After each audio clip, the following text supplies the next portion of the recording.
윤석열 대통령이 오늘 오후 서울 용산 정사에서 추가 경정 예산안 편성을 위한 첫 국무회의를 주재합니다.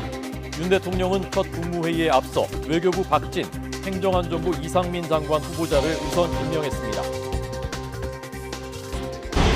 대통령 비서실 김성회 종교 다문화 비서관이 일본군 위안부 피해자를 비하하고 동성애를 혐오하는 표현을 썼던 사실이 확인돼 파장이 커지고 있습니다. 검증에 소홀했던 게 아니냐는 지적이 나오는 가운데 대통령실은 조금 더 지켜보겠다는 입장을 밝혔습니다.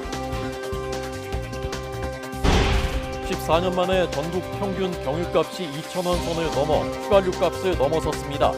우크라이나 침공으로 세계적인 경유 생산국인 러시아의 수출이 막히면서 국제 경유 공급이 부족해진 탓이지만 국내 정유사가 책정한 마진이 너무 높다는 지적도 나오고 있습니다. 미국의 지난달 소비자 물가지수가 1년 전보다 8.3% 오른 가운데 인플레가 장기화할 가능성이 높아지고 있습니다.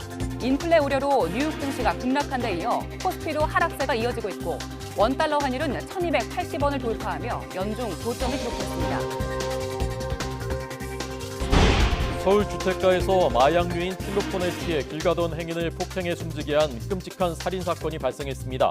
당시 수십 명의 행인이 오가며 살해 현장을 목격했지만 아무도 제지하지 못하고 20분 가까이 방치된 것으로 드러났습니다. 북한이 코로나19 감염자 발생을 처음으로 인정하고 비상방역체계로 전환했습니다. 정치국 회의를 주재한 김정은 국무위원장은 모든 시군을 철저히 봉쇄하고 바이러스를 빈틈없이 완벽하게 차단하라고 지시했습니다. 시청자 여러분 안녕하십니까? 뉴스앤 이슈 시작합니다. 윤석열 대통령이 국회 청문 보고서가 채택되지 않은 박진 장관, 이상민 장관의 임명을 강행했습니다. 이로써 오늘 추경안 편성을 위한 임시 국무회의에 필요한 정족수 11명 가운데 대통령을 포함해서 10명이 채워졌습니다. 대통령실 취재기자 연결합니다. 박서경 기자. 네, 서울 용산 대통령실입니다. 네, 윤석열 대통령이 오늘 일부 장관 후보자를 임명했군요. 네, 윤 대통령은 오늘 오전 외교부 박진, 행안부 이상민 후보자를 장관으로 임명했습니다. 지방선거와 한미정상회담 등 현안이 시급하고 또 국정 운영의 기본이 되는 부처부터 우선 임명한 것으로 보이는데요. 윤 대통령은 오늘 아침 출근길 기자들의 질문에 오늘 일부 장관 후보자를 임명할 계획이라고 밝혔습니다. 직접 들어보겠습니다.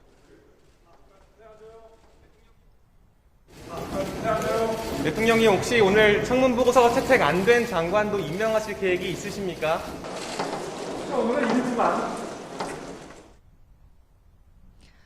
추가 경정 예산안 편성을 위한 첫 번째 임시 국무회의가 오늘 오후에 열리는데요. 현재 국무회의는 구성원 과반 출석으로 개의할 수 있는데 대통령까지 11명이면 가능한 만큼 오늘 임명에는 개의 정족수도 고려됐습니다. 조금 전 민주당에서 산자부 이창양 후보자와 중기부 이영 후보자의 청문 보고서를 채택해주기로 한 만큼 오늘 추가로 이 2명의 장관을 임명할 가능성도 있습니다. 민주당이 반대하고 있는 법무부 한동훈 장관 후보자 인사청문 채택 보고서는 아직 재송부되지 않았습니다. 오늘 첫 국무회의에서 의결될 추가 경정 예산안 내용 자세히 좀 설명해 주시죠. 네, 윤 대통령은 오늘 오후 3시 임시 국무회의를 주재합니다. 안건은 33조 원 플러스 알파 추경입니다. 즉, 코로나19로 피해를 본 소상공인과 자영업자 370만 명에게 각각 최소 600만 원을 지급하는 것을 골자로 하는 내용의 추경안이 의결될 것으로 보입니다. 대통령실은 다만 윤석열 정부 1기 내각이 모두 갖춰지지 않은 상황에서 긴급하게 여는 임시 국무회의라고 강조했는데요. 민주당 협조로 내각이 완비되면 첫 국무회의는 약속한 대로 정부 세종청사에서 열 계획이라고 설명했습니다. 인사와 관련된 내용도 살펴보겠습니다. 김성회 종교 다문화 비서관이 동성애와 일본군 위안부 비하로 논란의 중심에 섰었는데 이런 상황에서 또 다른 비하 글도 드러났다고요? 네, 김성회 비서관은 과거 자신의 SNS에서 조선시대 여성의 절반이 성노리개였다고 주장한 것으로 드러났는데요. 다른 나라를 삿대질하지 말고 우리나라의 역사부터 제대로 알고 비판해야 된다고 언급했습니다. 앞서 김 비서관은 과거 자신의 SNS에 동성애는 정신병의 일종이라는 글과 일본군 위안부 피해자들의 보상 요구를 화대로 표현한 글을 실어 이미 비난을 받았습니다. 이에 대해 김 비서관은 사과글을 올렸지만 자신은 종북 주사파를 비판한 데 대해 안갚음을 당하고 있다. 동성애는 치료할 수 있다 등의 말도 덧붙였는데요. 민주당은 그릇된 가치관에 아무런 단서도 달지 말라며 진정성 있는 사과를 요구했습니다. 대통령실 강인선 대변인은 브리핑을 통해 논란에 대해 좀 더 지켜보겠다는 입장도 밝혔습니다. 지금까지 서울 용산 대통령실에서 YTN 박서경입니다. 오늘 권영세 통일부 장관 후보자 청문회로 지금까지 예정된 장관 후보자 인사청문회는 모두 끝납니다. 국회 외교통일위원회는 오늘 오전 10시에 열린 권영세 통일부 장관 후보자의 인사청문회에서 권 후보자의 대북 통일관과 함께 권 후보자의 주중대사 시절 형제들이 중국 사업을 추진하면서 해온 법인 문제 등을 검증하고 있습니다. 네, 법원이 어제 대통령 집무실에서 100m 이내에서 열리는 집회와 시위를 허용하는 결정을 했습니다. 집시법에는 대통령 관저 100m 안에서는 할 수 없게 돼 있는데 이 집무실은 관저가 아니다라고 판단을 한 것입니다. 용산 대통령실 집무실 주변이 집회 시위 주요 장소가 될 가능성이 커지고 있어서 경찰이 고심하고 있습니다. 현장에 취재기자 나가 있습니다. 김혜린 기자. 네, 서울 용산구 대통령 집무실 인근에 나와 있습니다. 네, 집무실 인근에서 크고 작은 집회가 이어질 걸로 보이는데 주로 어느 곳에서 진행되는 겁니까? 네, 제 뒤로 보이는 건물이 새로운 대통령 집무실이 마련된 곳입니다. 그 앞으로 도로가 길게 나 있고 도로를 따라가면은 삼각지역 13번 출구, 그리고 그 맞은편이 전쟁기념관입니다. 지금까지는 삼각지역 13번 출구와 전쟁기념관 앞에서 주로 집회 시위가 진행됐는데요. 앞으로는 집회 시위가 새로운 대통령 집무실에 한층 가까워질 전망입니다. 어제 서울행정법원은 용산구 대통령 집무실 100m 구간 내 집회 시위를 허용했습니다.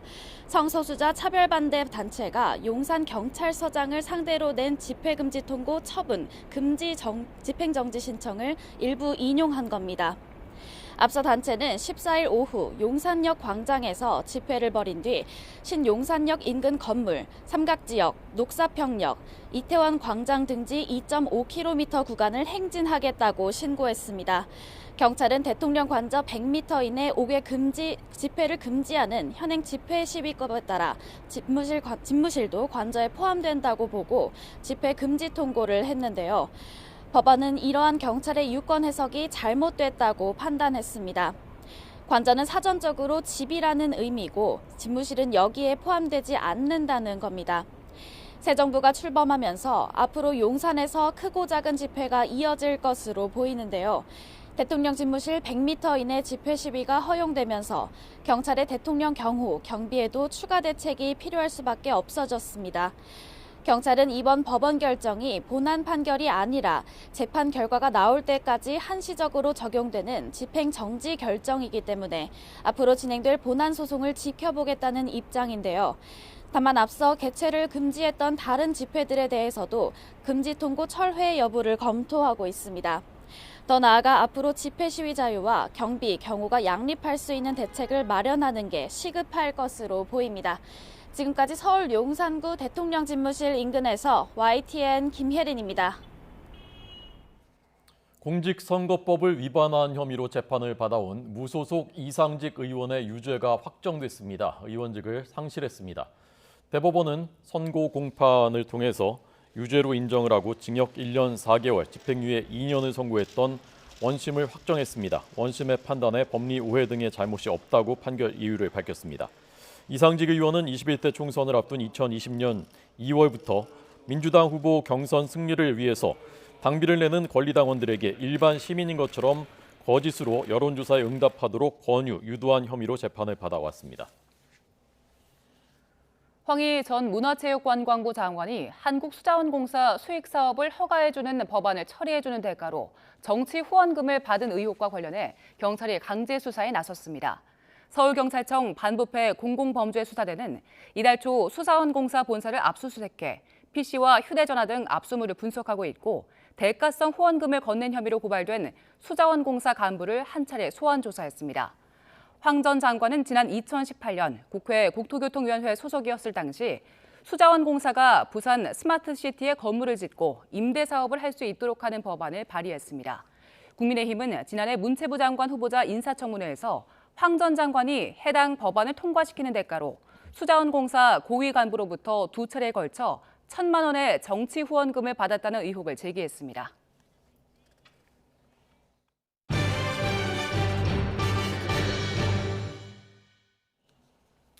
지난달 4월에 미국의 소비자 물가 상승률이 발표됐습니다. 40년 만에 최고치였던 3월보다는 약간 꺾였지만 여전히 8%대 기록적인 수치를 나타냈습니다. 물가가 계속 오르는 인플레이션이 길어질 수도 있다는 우려가 나오고 있습니다. 워싱턴 강태욱 특파원의 보도입니다. 조 바이든 대통령이 일리노이주의 한 가족 농장을 찾았습니다. 기후변화와 우크라이나 전쟁으로 농가가 어떤 어려움을 겪는지 살펴보기 위해서입니다. 미국 농가로서는 최대 곡물 생산지인 우크라이나의 농업 기반이 무너지는 것이 남의 일이 아니라고 말합니다. They're losing that basic structure not only to be able to put the crop in the ground, but what do they do with it afterwards? I cannot imagine. Well, they're not able to put it in the ground now. 우크라이나 전쟁 등의 여파로 미국의 지난달 식료품 가격은 급등세를 보였습니다. 지난해 같은 달보다 9.4% 올랐습니다. 여행 수요가 회복되면서 숙박료와 항공 운임도 급등했습니다. 미국 노동부는 이를 반영한 지난달 소비자 물가 지수가 8.3% 급등했다고 밝혔습니다.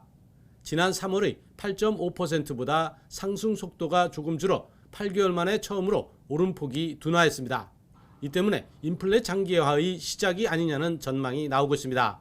The April numbers came off very inflated numbers, but I think it is the beginning of a moderating trend in prices as we go forward in here. 인플레의 도화선 역할을 했던 에너지 가격은 3월보다 꺾였지만 최근 휘발유 값이 역대 최고가를 경신한 만큼 안정됐다고 보기에는 이른 상황입니다. 미국 언론들은 이처럼 물가가 높은 수준이어서 연방준비제도가 고강도 긴축이라는 통화정책 방향을 그대로 유지할 가능성이 커졌다고 전망했습니다. 워싱턴에서 YTN 강태욱입니다. 네, 이 소식이 미국과 우리나라 금융시장에도 곧바로 영향을 미치고 있습니다. 네, 지금 취재기자 연결해서 자세한 내용 알아보겠습니다. 강희경 기자. 네, 경제부입니다. 네, 현재 국내 주식시장 상황은 어떻습니까? 네, 오늘 오전 9시에 장이 열렸는데요. 코스피는 어제보다 0.88% 떨어진 2,569.5로 장을 시작했습니다. 어제 17개월 만에 2,600선이 붕괴했는데 이보다 더 하락한 겁니다. 현재는 2,590선 전후로 낙폭을 줄이긴 했지만 여전히 어제보다 낮은 수준입니다. 코스닥도 장 초반 1% 넘게 떨어져 855.46으로 시작했습니다. 국내 주식시장이 하락세를 보이는 건 밤사이 발표된 미국 소비자 물가지수 상승률 영향이 큽니다. 전년 동월 대비 8.3% 올라 전달 상승폭보다는 낮아지긴 했지만 전문가들 예상치를 웃돌았기 때문입니다. 즉 인플레이션 피크는 지났다고 볼 수 있지만 여전히 높은 물가 상승세가 확인된 겁니다. 인플레이션 둔화 속도가 예상보다 느리면 미국 연준의 공격적인 금리 인상 기조가 이어질 거란 점이 변수인데요. 이에 따라 투자 심리가 위축되면서 뉴욕 증시도 밤사이 줄줄이 하락하며 마감했고 국내 주식시장도 불안한 추이를 이어갈 것으로 보입니다. 환율은 여전히 상승세입니다. 원달러 환율은 어제보다 7.2원 올랐습니다.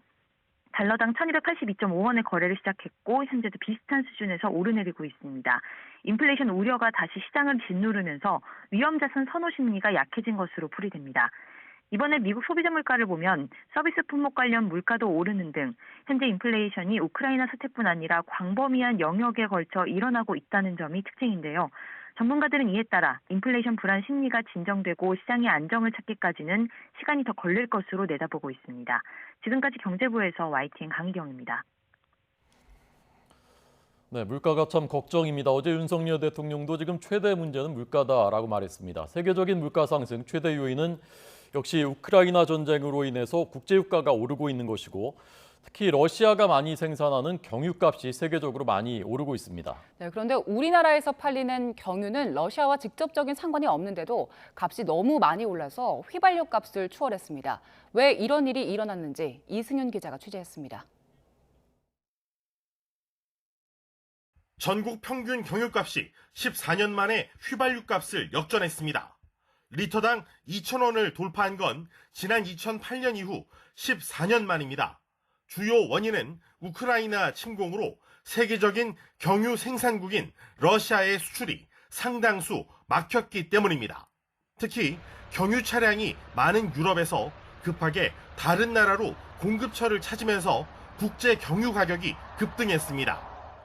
하지만 우리나라는 원유를 수입한 뒤 정제해 경유를 생산하는데 외국의 공급난과 재고 부족이 왜 국내 경유값을 올리는지 의문이 제기됩니다. 국내 휘발유와 경유 가격은 싱가포르에서 거래되는 국제 판매 가격에 맞춰 결정됩니다. 이른바 연동제입니다. 해외에서 비싸게 팔리는 경유를 국내에서 마음대로 싸게 팔 수 없다는 겁니다. 우리 시장이 대내외에 개방이 되어 있기 때문에 경유 가격이나 휘발유 가격은 국제시장에 연동이 되어서 지금 높은 가격을 반영하고 있고요. 반면 공급 불안으로 마진은 역대 최고로 올랐습니다.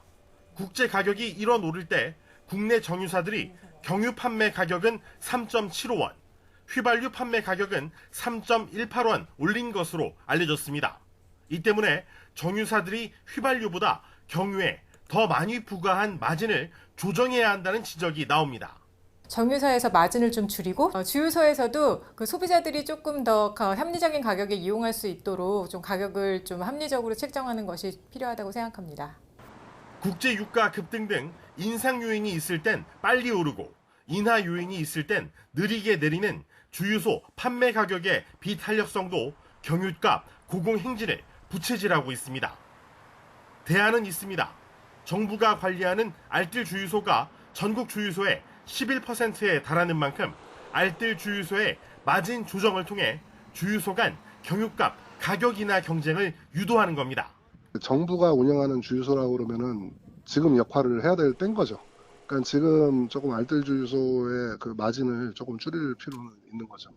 러시아의 우크라이나 침공 사태가 종식될 때까지 당분간 경유값 고공행진은 계속될 전망입니다. 또한 이란과 베네수엘라의 국제 원유 공급이 언제 재개되느냐도 또 하나의 변수가 될 전망입니다. YTN 이승윤입니다. 코로나19 신규 확진자는 35,906명, 전날보다 8,000명이 넘게 줄었습니다. 전반적인 감소세가 계속되고 있습니다. 일주일 전 같은 요일과 비교하면 6,000명이 넘게 줄었습니다. 확진 규모가 줄면서 증세가 위중한 위중증과 사망 피해도 안정적으로 관리되고 있습니다. 위중증 환자는 354명, 사흘째 300명대였고 하루 사이에 목숨을 잃은 환자는 63명으로 13일째 두 자릿수를 기록했습니다. 오늘 0시 기준 전국 중환자 병상 가동률은 전날보다 0.4%포인트 오른 19.2%를 기록했습니다. 수도권 중환자 병상 가동률이 17.7%, 병상 수가 적은 비수도권은 22.7%입니다. 재택치료 환자는 23만 6,239명으로 전날보다 3천여 명 늘었습니다. 이 가운데 하루 2번 모니터링을 받는 집중관리군은 17,022명입니다. 네, 그런데 북한에서 코로나19 오미크론 감염자가 처음으로 발생했습니다. 의료 체계에 낙후돼 있고 백신도 맞지 않은 북한은 삽시간에 번질 수가 있고 피해도 상상 이상으로 클 수 있다는 것이 큰 문제입니다. 네, 북한은 실질적인 최고 권력기구인 노동당 정치국 회의를 소집해서 이 문제를 긴급 논의할 만큼 초비상입니다. 취재 기자 연결합니다. 홍주혜 기자. 네, 통일외교안보부입니다. 네, 그동안 북한은 코로나19 확진이 말 그대로 0명이다 이렇게 주장을 해왔는데 어떻게 알려진 겁니까? 네, 오늘 조선중앙통신이 보도했습니다. 조선중앙통신은 오늘 조선노동당 중앙위원회 제8기 제8차 정치국 회의가 소집됐다고 보도했습니다. 김정은 국무위원장이 참석해 회의를 진행했는데 정치국은 2020년 2월부터 2년 3개월에 걸쳐 굳건히 지켜온 비상방역전선의 파공, 즉 구멍이 생기는 국가 최중대 비상사건이 발생했다고 전했습니다. 이어 지난 8일 수도의 한 단체의 발열자들에서 검체를 채집해 유전자 배열을 분석한 결과 오미크론 변이 바이러스 BA2와 일치하는 걸로 결론 내렸다고 밝혔습니다. 그러면서 국가 방역 사업을 최대 비상 방역 체계로 이행하는 것에 대한 조선노동당 중앙위원회 정치국 결정서를 채택했습니다. 이와 관련해 김정은 위원장은 이번 최대 비상 방역 체계의 기본 목적은 바이러스의 전파 상황을 안정적으로 억제 관리하며 감염자들을 빨리 치유시켜 전파 근원을 최단 기간에 없애는 데 있다고 말했습니다. 이에 따라 전국의 모든 시군이 자기 지역을 철저히 봉쇄하고 사업과 생활 단위별로 격폐한 상태에서 사업과 생산 활동을 조직해 바이러스의 전파 공간을 빈틈없이 완벽하게 차단하라고 지시했습니다. 다만 방역 형세가 엄혹하다고 해도 계획된 경제 사업에서 절대로 놓치는 게 있으면 안 된다며 화성지구 1만 세대 살림집 건설과 연포 온실 농장 건설 등 수건 사업을 기일 안에 손색 없이 완성해야 한다고 강조했습니다. 북한이 이렇게 아침에 회의를 열고 바로 발표한 것도 이례적인 일이라면서요? 네, 보통 북한은 행사를 열고 다음 날 관영 매체를 통해 관련 소식을 보도하는 경우가 많습니다. 그런데 이번처럼 아침에 회의를 열고 곧장 회의 결과를 보도하는 건 굉장히 흔치 않은 일입니다. 그만큼 북한이 현 상황을 엄중하게 인식하고 있는 것으로 풀이됩니다. 시급히 비상방역 체계로 전환해야 바이러스 차단과 통제가 더 쉬울 것으로 판단하고 관련 소식도 바로 알렸다는 해석이 나오고 있습니다. 북한은 전 세계적으로 코로나19 백신 접종을 아직 시작조차 하지 않은 국가로 분류됩니다. 공식적으로 반입된 백신도 전무합니다. 시노백과 아스트라제네카 백신 등이 북한에 배정되기도 했지만 모두 거절했습니다. 대신 코로나19 확산 초기인 재작년 1월부터 국경을 굳게 닫았습니다. 그러다 올해 1월 신의주와 중국 단둥을 오가는 북중 화물열차 운행이 재개됐는데 최근 중국의 코로나19 상황이 악화하며 이마저도 잠정 중단된 상태입니다. 지금까지 통일외교 안보부에서 전해드렸습니다. 네, 조금 전 들어온 소식 전해드리겠습니다. 국회에서 인사청문 보고서를 채택했다는 소식이 들어왔는데요. 이영 중소벤처기업부 장관 후보자와 그리고 이창양 산업통상자원부 장관 후보자, 이 두 후보자의 인사청문 보고서를 채택했다는 소식이 들어왔습니다. 네, 국회가 지금까지 7명 인사청문 보고서를 채택했었고요. 7명은 다 임명이 됐었습니다. 그리고 조금 전 첫 소식으로 전해드린 것처럼 박진 장관, 이상민 장관 후보자는 보고서가 채택되지 않았지만 윤석열 대통령이 임명했고요. 그래서 장관이 9명, 그리고 윤석열 대통령까지 10명입니다. 국무회의 멤버가. 그런데 정족수는 11명입니다. 11명이 돼야 오늘 국무회의를 열 수 있습니다. 물론 이제 전 정부의 장관들이 있지만 이 2명 청문 보고서가 채택됐기 때문에 아마도 곧 임명할 것 같습니다. 그러면 이제 12명 정족수가 채워지고 오늘 오후 3시에 윤석열 정부의 첫 국무회의, 추경 편성을 위한 의결을 위한 국무회의가 정상적으로 윤석열 정부의 장관만으로도 열릴 수가 있게 된 것입니다. 중국 국적의 40대 남자가 일면식도 없던 행인을 마구 때려서 숨지게 했습니다. 경찰에 붙잡힌 이 남자는 필로폰에 취한 상태였습니다. 임성재 기자의 보도입니다. 반소매 티셔츠를 입은 남성이 지나가던 남성에게 갑자기 발길질을 합니다. 폭행당한 남성이 괴로워하며 길가에 쓰러지지만 아랑곳하지 않고 마구 때립니다. 이른 아침 서울 도심공원 앞에서 벌어진 일입니다. 가해자는 중국 국적인 42살 최모 씨였습니다. 최 씨는 이곳을 지나던 피해자를 주먹과 둔기로 마구 때린 뒤 달아났고 쓰러진 피해자는 결국 숨졌습니다. 피가 좀 많이 고여있더라고요. 깜짝 놀랐죠. 폴리스 라인 쳐져 있었고요. 감식반장 한 3분 정도 이렇게 혈흔 같은 거 퇴치하시거나 뭐. 이게 끝이 아니었습니다. 최 씨는 달아난 지 얼마 지나지 않아 손수레를 끌던 또 다른 남성도 마구 때렸습니다. 두 번째 피해자가 가까스로 경찰에 신고하면서 최 씨는 현행범으로 체포됐고 직전 발생한 살인사건의 범인이란 사실도 확인됐습니다. 최 씨를 체포한 뒤 마약류 간이시약 검사를 한 결과 필로폰 양성 반응이 나왔습니다. 경찰은 최 씨가 필로폰에 취해 범행을 저질렀을 가능성이 큰 것으로 보고 국립과학수사연구원에 정밀 검사를 의뢰했습니다. 경찰은 최 씨를 상대로 구체적인 범행 경위를 조사한 뒤 구속영장을 신청할 방침입니다. YTN 임성재입니다. 중학생들이 차를 훔쳐서 무면허 운전으로 거리를 누볐습니다. 경찰이 쫓아오자 난폭 운전을 하며 피해 다니다가 다른 승용차를 들이받고 나서야 멈춰섰습니다. 밤사이 사건 사고 소식 나혜인 기자가 전합니다. 경광등이 번쩍이고 승용차를 들이받은 SUV 뒷좌석으로 들것이 들어갑니다. 내려가세요. 뛰지 마세요. 출동한 경찰관들이 차에서 내린 앳된 모습의 청소년을 데리고 갑니다. 어젯밤 9시 반쯤 15살 A군과 친구 3명은 경기도 안성에서 차를 훔쳤습니다. 가출한 중학생들인데 길가에 세워진 차에 문이 잠기지 않은 걸 확인하고 차에 올라 시동을 걸었습니다. 차주가 곧바로 신고해 경찰이 쫓아오자 15분가량 난폭하게 운전해 평택까지 달아났습니다. 다른 차를 들이받고 나서야 멈춰섰고 경찰에 붙잡혔습니다. 한 5km, 한 7km. 얘네들이 안성 원곡 쪽에서 와가지고 시내를 막 이렇게 금방 잡았어요. 신고 접수되자마자 이제 우리가 나가니까. 뒷좌석에 타고 있던 여학생이 다쳐 병원으로 옮겨졌고 차량 3대가 파손됐습니다. 경찰은 A군 등을 무면허 운전 혐의 등으로 불구속 입건했습니다. 비슷한 시각 경부고속도로에선 서울 반포나들목 근처를 달리던 3.5톤 화물차에서 불이 났습니다. 운전자가 갓길에 차를 세우고 대피해 다친 사람은 없었지만 불을 끄는 과정에서 주변 차량 통행이 한때 혼잡을 빚었습니다. YTN 나혜인입니다. 전동 킥보드를 타고 가던 20대 남성 2명이 승용차와 충돌해 숨졌습니다. 오늘 새벽 2시 20분쯤 서울 삼성동 포스코 사거리에서 전동 킥보드를 함께 타고 가던 20대 남성 2명이 설릉역 방향으로 달리던 SUV 승용차와 부딪혔습니다.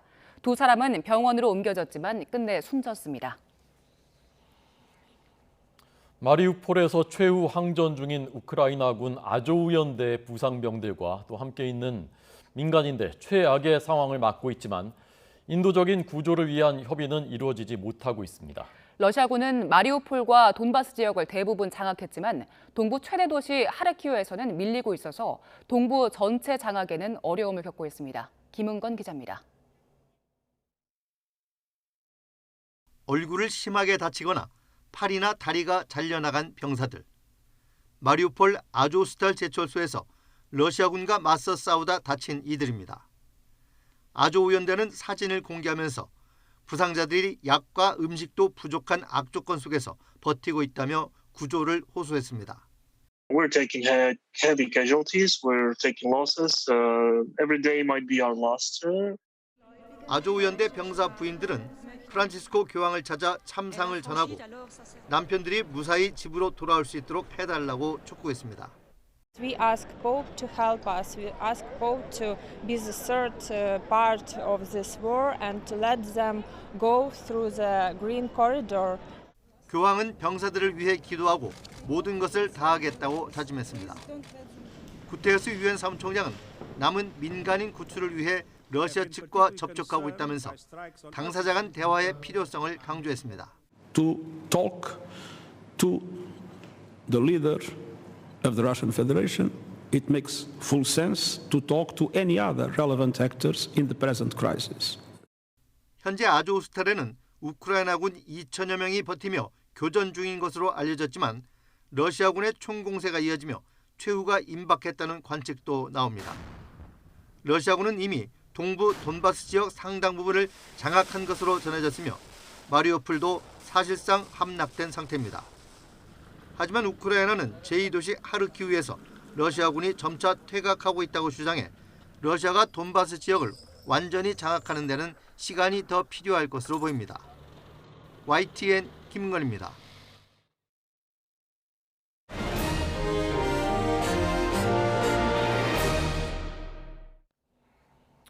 네, 정치권 상황 자세히 전해드리겠습니다. 앞서 말씀드린 대로 국회가 조금 전 이창양 산업통상자원부 장관 후보자, 이영 중소벤처기업부 장관 후보자 인사청문 보고서를 채택했습니다. 네, 청문 보고서가 채택된 만큼 윤석열 대통령이 즉각 임명할 걸로 보이는데 오늘 오후에 예정된 추경안 의결을 위한 국무회의 참석이 가능할 걸로 보입니다.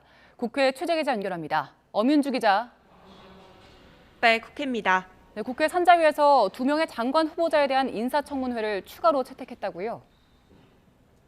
네, 조금 전 국회 산업통상자원 중소벤처기업위원회가 이창양 산업통상부, 이영 중소벤처기업부 장관 후보자에 대한 청문 보고서를 채택했습니다.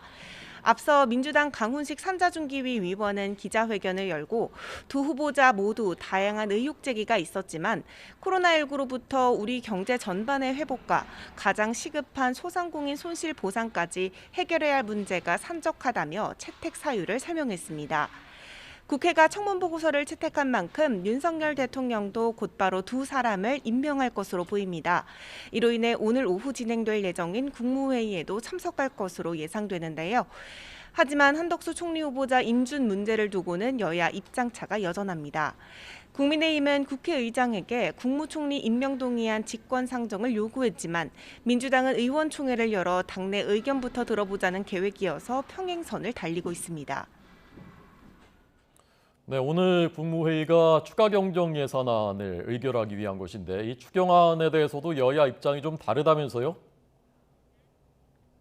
국민의힘은 소상공인 자영업자를 위해 추경을 편성해 신속하게 손실보상금을 지급하겠다는 계획입니다.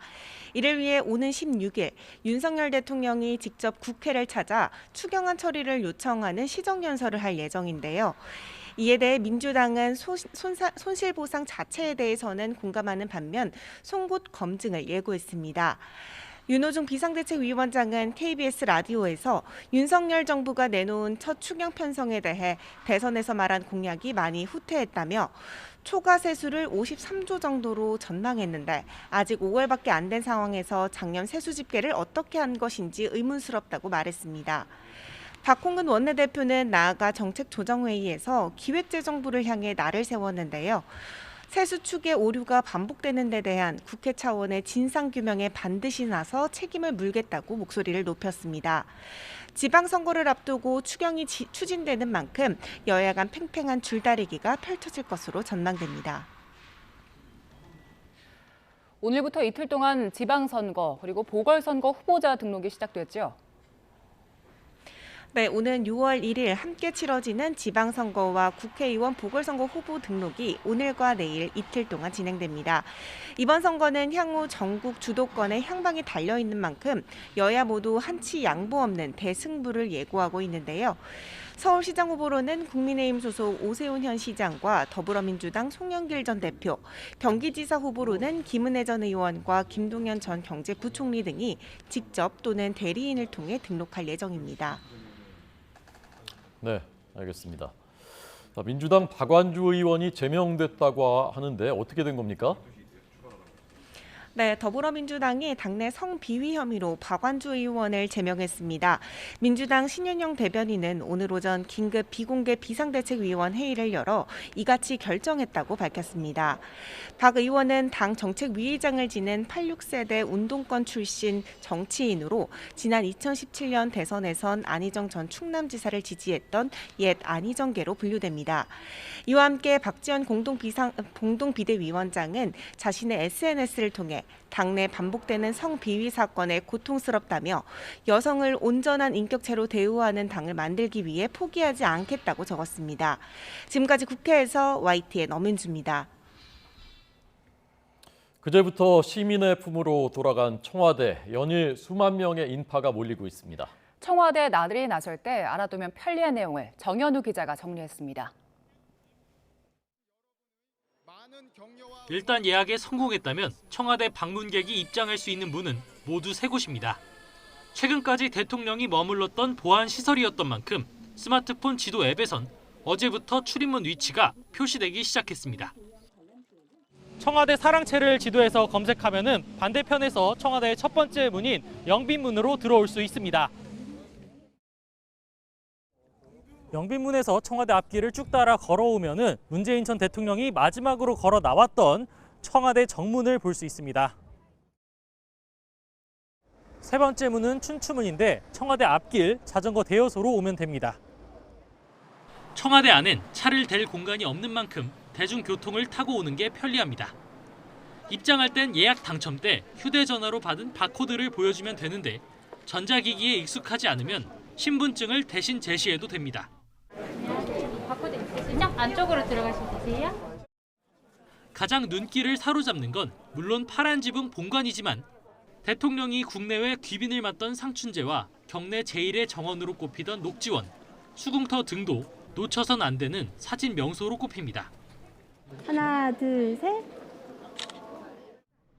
청와대 곳곳을 둘러보는 데 걸리는 시간은 1시간 반에서 2시간 정도.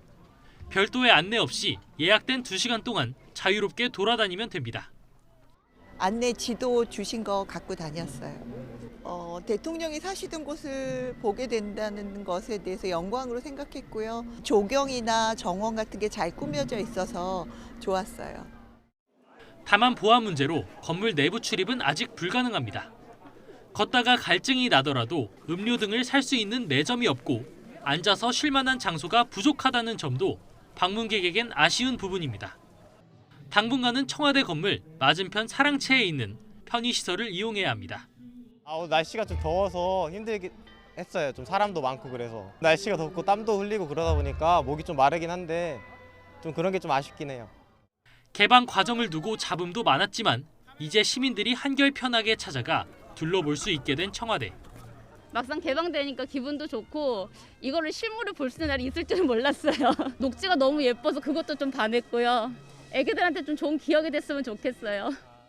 개방 행사 기간이 끝나는 오는 23일부터는 청와대 운영기획 추진위원회가 꾸려져 장기 관리 방안을 논의할 예정인 가운데 앞으로 어떤 공간으로 탈바꿈할지 시민들 눈길이 쏠리고 있습니다.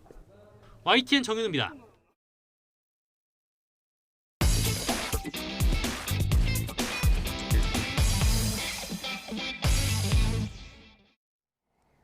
네, 글로벌 경제, 우리 경제 자세하고 친절하게 해설해 드리겠습니다. 네, 관련 내용은 오건영 신한은행 WM그룹 부부장과 짚어보겠습니다. 어서 오세요. 네, 안녕하십니까? 네.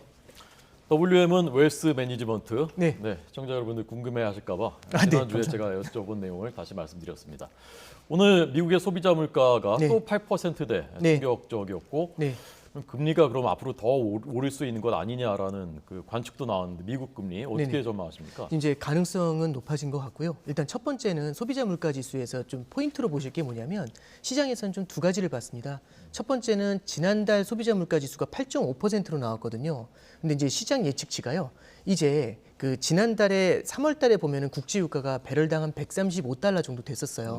근데 지금 보면은 국제유가가 한 100불 정도로 내려와 있거든요. 그럼 아무래도 에너지 가격에서 물가 상승 압력이 조금 낮아지면서 전반적인 소비자 물가 지수의 하락세가 좀 나타나지 않겠는가, 피크아웃이 되지 않겠는가 이 기대를 좀 갖고 있었던 거거든요.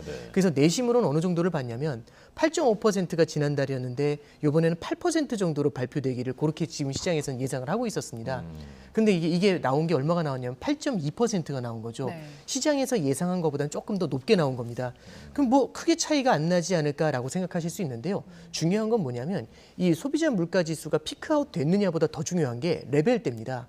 실제 미국이 갖고 있는 물가 목표가 2%입니다. 연 2% 물가 목표인데요. 지금 8.5%면 너무 많이 올라와 있는 거거든요. 그래서 미국에서는 점차적으로 높아져 있는 소비자 물가 지수를 끌어내려줘야 되는데 예를 들어서 매달 0.5%씩 떨어지는 거하고 0.2%씩 낮게 떨어지는 거하고 이 기울기가 시간이 지나면 지날수록 차이가 나겠죠. 이런 식으로 너무 천천히 물가가 떨어지게 됐었을 때는 2%까지 갈 때 어쩌면은 올해 말도 불가능하고 내년 말에도 쉽지 않겠다라는 얘기까지 나오는 겁니다. 그러면 물가가 높은 상태로 굉장히 오래 유지가 됐었을 때는 실물 경제가 느끼는 압박감도 굉장히 크지만 더 무서운 거는 사람들의 마음속에 물가가 계속해서 올라갈 것이라는 기대 인플레이션이라고 생겨나는 게 있습니다. 그게 문제가 되는데요. 뭐냐면 물가가 오를 것이라는 두려움이 생기게 되면 지금 미래에 소비할 걸 미리 땡겨가지고 물가가 오르기 전에 소비를 해야죠. 그럼 가뜩이나 물가가 오르고 있는데 미래의 것까지 땡겨가지고 지금 소비를 해버리면 물가 상승세가 쉽게 잡히지를 않게 되는 겁니다. 그래서 연준에서도 항상 그 모든 FOMC 때마다 계속해서 얘기하는 게 뭐냐면 물가 상승세, 인플레이션 심리가 고착화되는 걸 최대한으로 막도록 노력하겠다라고 한 건데 사실 이번에 생각보다 물가 지수가 좀 낮게 내려왔지 않습니까? 조금 내려왔지 않습니까? 이 부분에 대해서 시장이 조금 실망한 부분이 있고요. 이런 것들 때문에 연준에서 기준금리 인상 속도를 낮추거나 이러긴 쉽지 않겠다. 이런 것들이 있고 이게 사실 이제 어제 뉴욕 증시에도 조금은 좀 부담감으로 작용을 했다. 이렇게 보실 수 있겠습니다. 네. 그래서 이제 지금 기준금리를 상당히 급격하게 인상했습니다. 0.5%포인트로 올렸는데 이 정도는 인상할 걸로 예상이 됐었습니까? 네, 0.5% 인상에 대해서는 다들 이제 좀 예상이 어느 정도 굉장히 많이 됐었고요. 근데 연준도 예전에 비해서 상당히 노련해졌습니다. 0.5% 인상이요. 그러니까 사람들이 볼 때 이 타이틀이 어떻게 오느냐가 되게 중요한 것 같아요. 그러니까 뭐냐면 이런 거죠. 22년 만에 0.5% 빅스텝 인상 이렇게 보면은 굉장히 크게 느껴질 수 있잖아요. 근데 연준에서 이제 어떤 식으로 커뮤니케이션을 했냐면 3월 달에 0.5% 인상 가능성이 높다라는 얘기를 하고 4월 달에는 이거에 더해서 양적 긴축까지 진행하겠다. 이제 이렇게 던진 거죠. 그러면 시장 입장에서는 굉장히 두려울 겁니다. 22년 만에 빅스텝에다가 양적 긴축까지 들어와? 이런 게 굉장히 두렵게 생각을 하는데 그게 5월 초에는 또 어떻게 바뀌냐면 0.75% 인상도 가능하다라는 식으로 던진 거죠. 그러면 0.75%를 이게 뭐 공식 용어는 아니지만 대중들이 이제 자이언트 스텝이라는 표현을 쓰시더라고요. 자이언트 스텝이 나오니까요. 빅스텝이란 말이 묻혀버렸습니다. 0.5%가. 근데 이번에 이제 FOMC에서 뭐라고 하냐면 자이언트 스텝에 대해서는 고민하지 않다. 일단은 고려하지 않는다라는 얘기를 하죠. 그랬더니 시장은 어떻게 들은 거냐면 0.75의 양적 긴축이 나올 거라고 굉장히 두려워하고 있었는데 0.5의 양적 긴축이 나오니까 그나마 괜찮나? 이제 이렇게 된 거죠. 그래서 0.75는 피해갔다라는 타이틀이 나올 수 있고 22년 만에 빅스텝 인상이란 말이 나올 수 있는데 이 0.75는 피해갔다라는 쪽에 조금은 더 방점을 맞추도록 그렇게 이제 커뮤니케이션을 유동을 한 겁니다. 그렇지만 이건 어디까지나 커뮤니케이션이고요. 시장 자체가 받아들였을 땐 결국에는 0.5% 인상의 양적 긴축이 된 거죠. 여기다 더해서 또 우리가 볼 게 뭐냐면은 미국이 그러면 0.5% 이번에 인상하고 끝났느냐. 그러니까 현실이 중요한 게 보다도 앞으로 어떻게 될 건가가 중요하지 않습니까? 근데 연준에서 하는 얘기가 뭐냐면 0.5%씩 추가로 금리 인상을 하고 물가가 안정되지 않았을 때는 여기서 더 스텝을 강하게 밟을 수도 있다는 가능성을 열어둔 거죠. 그럼 시장에서는 미래에 대한 불확실성이 여전히 남아있다는 것들 때문에 아무래도 불안감은 지속적으로 느끼지 않을까 이제 그렇게 볼 수 있을 것 같습니다. 네. 그래서 제롬 파월 의장이 일단 0.75는 없다, 자이언트 스텝은 없다고 하니까 그날 하루는 이제 증시가 이제 안도했었는데 오늘 소비자 물가 상승률이 말씀하신 대로 예상보다 더 늦게 덜 떨어졌기 때문에 자이언트 스텝이 없다고 했었지만 결국 할 수밖에 없는 것 아니냐라는 시장에서 얘기들이 돌았거든요. 어찌 전망하십니까? 네, 이제 뭐 0.75를 한다 안 한다라는 걸 여기서 이제 픽스해서 말씀드리지 못하겠지만은 연준도 결국에 갖고 있는 생각 자체가 험블 앤 임블이에요. 뭐냐면 험블하다는 건 뭐냐면은 지금 당장 픽스를 해놓고 가려는 게 아니라 상황을 보면서 대처하겠다라고 이제 이렇게 열어놓은 거거든요.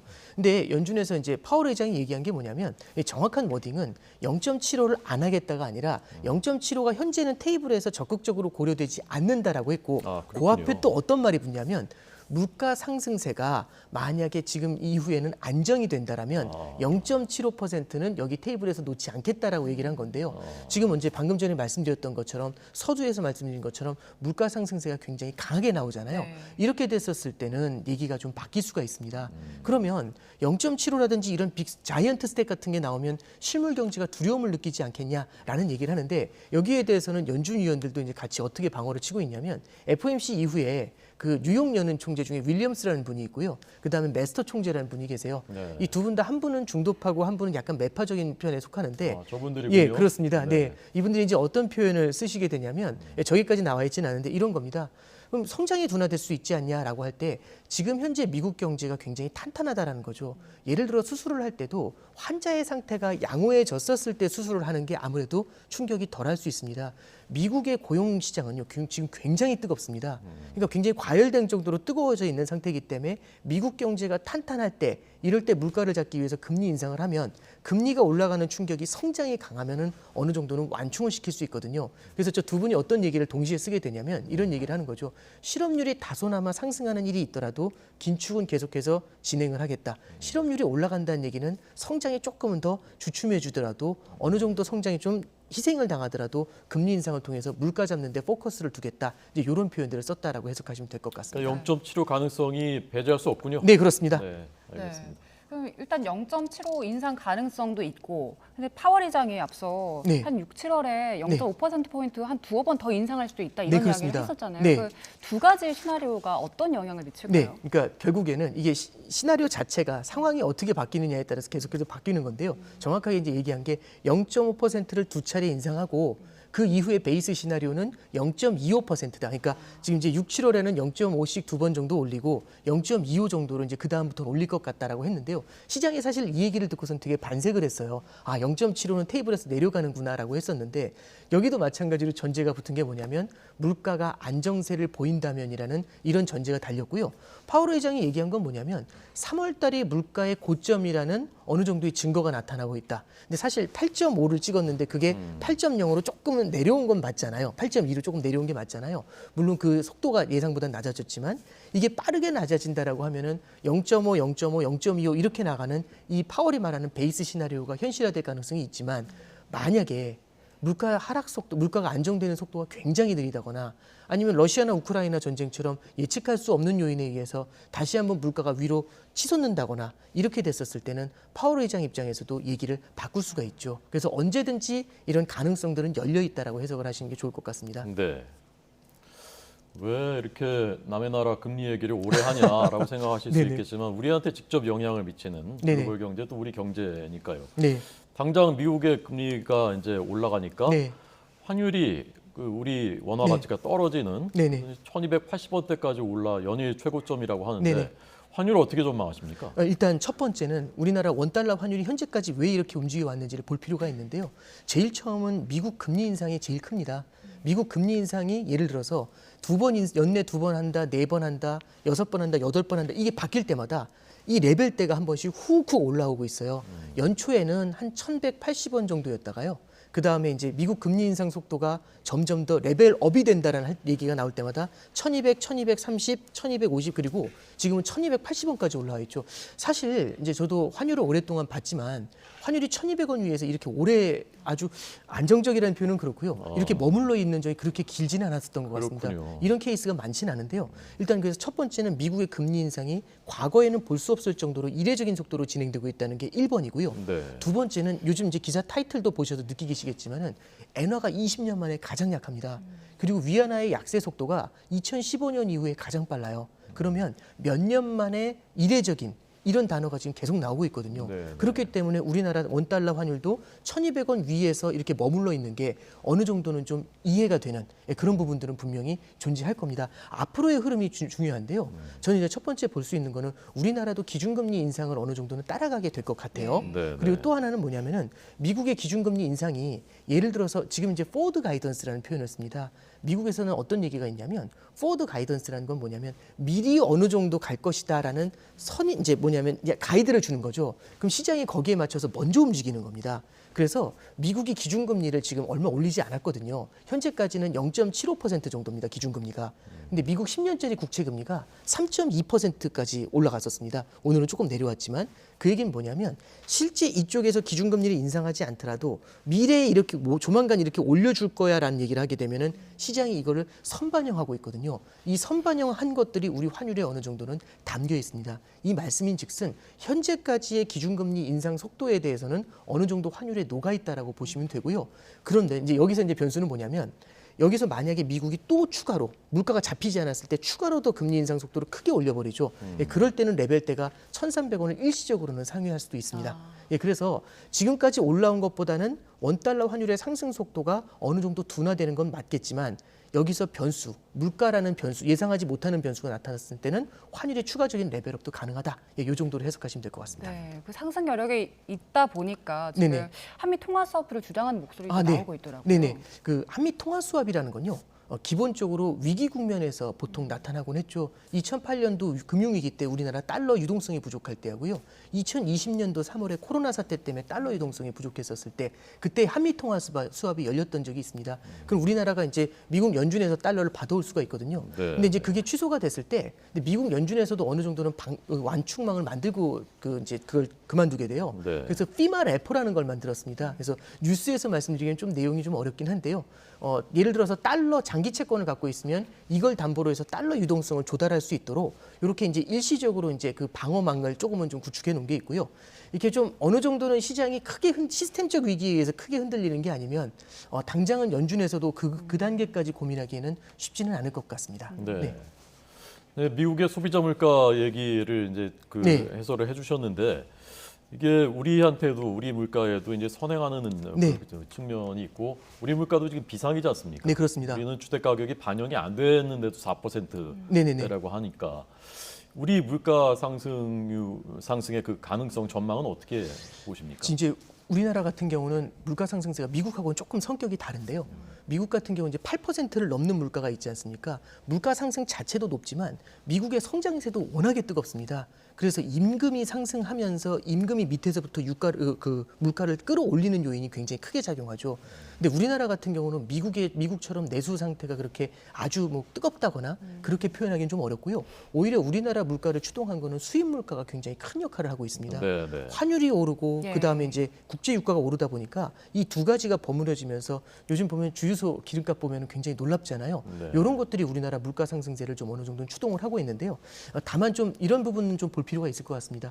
연준에서도 물가를 잡으려고 좀 노력하는 부분이 있고요. 네. 그다음에 국제 유가의 상승세가 지금은 배럴당 135불을 찍은 다음에는 그다음에 상승 속도가 조금은 좀 둔화되는 면은 분명히 있어요.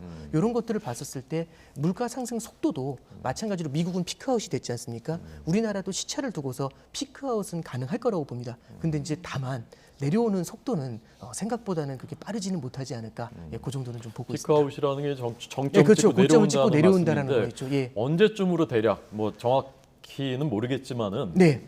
어떻게 참 예상하십니까? 어려운 질문입니다만 네, 어렵습니다. 예, 결국에는 여기서 러시아 우크라이나 전쟁이라는 변수를 일단 제외하고 봐야겠죠. 그건 예측 자체가 불가능하니까요. 유가가 이 정도 수준을 유지해 준다라고 하면은 그리고 환율이 여기서 더 올라가지 않는다라고 한다면은 하반기 정도에는 그럼 지금 이제 4.8%지 않습니까? 그럼 여기서 조금은 더 올라갈 수 있지만 고레벨 정도에서 고점을 찍고서 완만하게 내려오는 예, 그런 흐름이 나타나지 않을까 생각합니다. 네, 그 예측이 꼭 맞았으면 저도 그랬으면 좋겠습니다. 네. 네. 그리고 다음 달 26일에 금융통화위원회가 열리잖아요. 네네. 그때 이제 금리를 결정할 텐데 네. 이번 올해 들어서만 벌써 2번을 올려가지고요. 네네. 어느 정도 인상이 될지 예. 예상이 가능할까요? 지금 이제 원래라는 표현보다는 이제 그 기본적으로는 4월달 금통위에서 기준금리 인상 가능성이 높진 않았었어요. 근데 미국에서 이제 자이언트 스텝 얘기까지 나오고 하니까 우리나라도 결국에는 금리 인상을 조금 빠르게 가져가는 면이 있죠.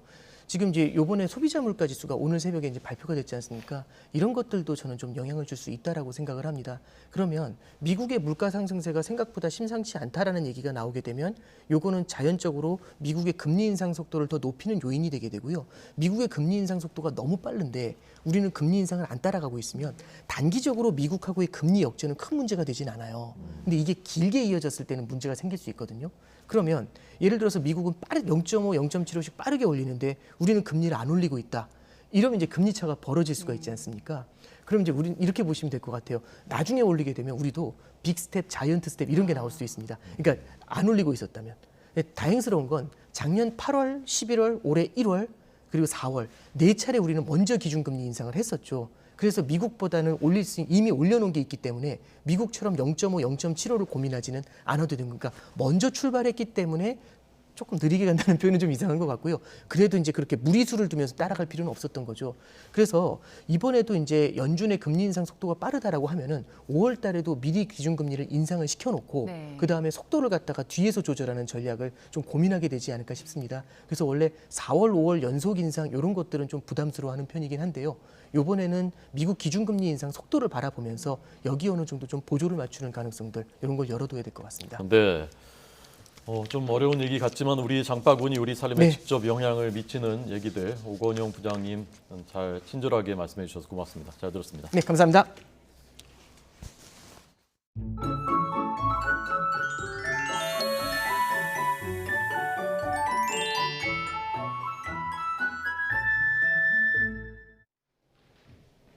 오늘 서울 등 서쪽 지방은 초여름 더위가 나타나겠습니다. 동풍이 태백산맥을 넘으면서 고온 건조해진 공기가 서쪽 지방에 영향을 줄 것으로 보이기 때문인데요. 이로 인해 오늘 서울의 한낮 기온은 28도까지 오르면서 덥겠고요. 동해안 지역은 속초가 18도에 머무는 등 비교적 선선하겠습니다.